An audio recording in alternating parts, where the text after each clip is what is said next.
মানুষ জাহান্নামে মরবেও না, মানুষ জাহান্নামে বাঁচবেও না। এইটা আবার কি? আল্লাহ তাআলা অন্য জায়গাতে বলেন, ওয়াতিহিল মাউতু মিন কুল্লি মাকানিন ওয়া মা হুয়া বাইমানিয়াত, মরণ তাকে চতুর্দিক থেকে ঘিরে ধরবে কিন্তু মরবে না, তার নাম জাহান্নাম। আল্লাহ তাআলা বলেন, কাল্লা ইন্নাহা লাযা নাযাতান লিশাওয়া, অবশ্যই এইটা একটা জ্বলন্ত উত্তপ্ত ক্ষিপ্ত আগুন, যা মানুষের চামড়াকে ঝলসিয়ে দেয়। তাদু,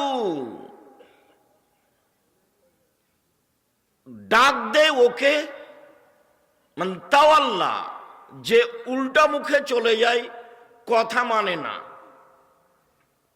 ফাজামা ও আওয়া ফাআওয়া, টাকা পয়সা গুনে গুনে রাখে, খরচ করে না, হিসাব নিকাশ করে একত্রিত করে, এই লোককে জাহান্নাম বিচারের মাঠে ডাক দিবে।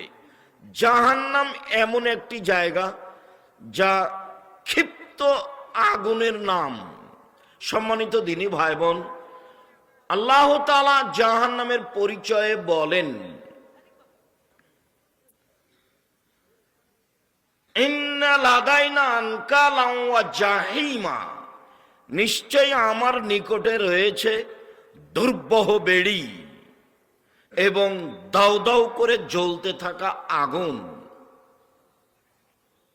অতমান রাগুসা, কাঁটাযুক্ত খাদ্য, ও আযাবানা আলিমা, আর কষ্টদায়ক শাস্তি, জাহান্নাম। ইন্না জাহান্নামা কানাত মিরসাদা, নিশ্চয় জাহান্নাম